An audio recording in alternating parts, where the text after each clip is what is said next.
I have fallen in love with St. John. I've been spending a lot of time here over the last year, and last time I was here, I saw my first moose. That's how you guys just react to that word. Like, oh yeah. You mean George, the moose? You saw George? Oh, Steve the moose. It really tripped me out. Have you guys ever prepped someone for the first time they're gonna see a moose? It's a very similar description every time. You guys always warn someone about their height, their size. They're huge. And they're like, yeah, cool, I've heard they're big. No, they're huge. I thought maybe, sure, a horse may be a little taller with antlers. No. These things are 3 stories high. They're the manliest thing I've ever seen in my entire life. They have triceps, for crying out loud. Abs. Some of them are wearing tap-out shirts, I swear to God. They are the manliest things I've ever seen in my life. The epitome of testosterone. And it looks like it hurts to be a moose.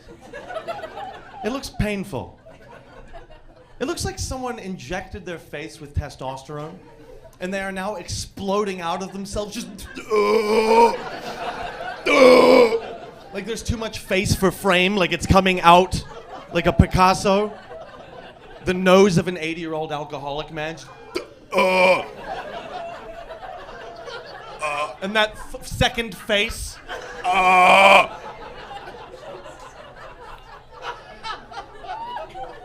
And what do they eat? No one knows. No one knows what meese eat. That's plural for moose, right? Meese? Sounds right. I'm sure I'm not the first to say that. Someone once told me it was bark off a tree. Bark. Like bark? Yeah. Oh, you mean bark? Do you understand me better if I pronounce it like that? Bark! But that doesn't make sense. How much bark are these things eating to get that big? Where's the protein? They're huge animals. Are they straight up eating 3 entire Sitka spruce trees, then going back into the woods and doing push-ups for 9 hours? Thank God they're not meat eaters. Can you imagine that for a second? A meat-eating moose? That's the scariest thing I've ever thought of in my entire life. Just this 3-story high, antlered beast running through the forest, frothing at the mouth. I'll tell you one thing, if they were meat eaters, we would not be pulling over to take pictures on the side of the road. We'd be locking the doors and calling 911 because this is now a situation. And they're like, just majestic, like they'll come out of the woods and you're captivated by them. They're slow moving. Huge member. Heavy member. Like you can tell it's heavy because of the delay of the swing when it walks. It's like, it's a step behind where you feel it should be. It's got drag. And I feel like because their legs are so skinny, they're top heavy, I feel like their balance is dependent on the opposite swing. Like a pendulum. A pendulum. And that's the females, for crying out loud. That's how manly this animal is. Is the chicks are the biggest schlongs you've ever seen in your life.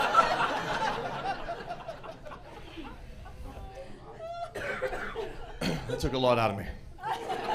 I'm out of breath already. It's commitment.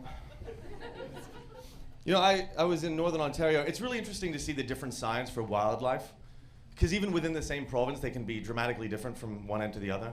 In Northern Ontario, the sign, like the road sign for a moose, is the most terrifying thing I've ever seen. Because it's just the shadow of the moose, but a very aggressive one. It's like chest, it's like going that way. Its horns are like, and it's got like spiky hair, tiny little ass. And it's just like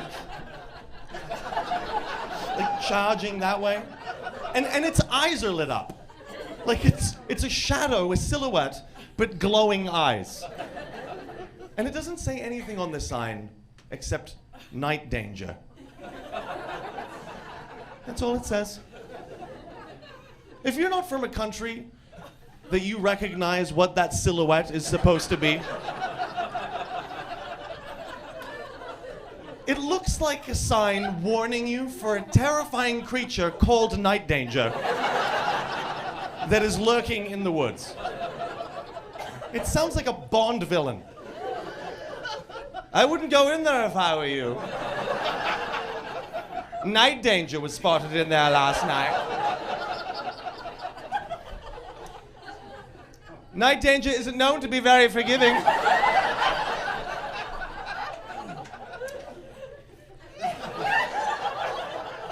Night danger voted for Trump! And feels not an ounce of remorse.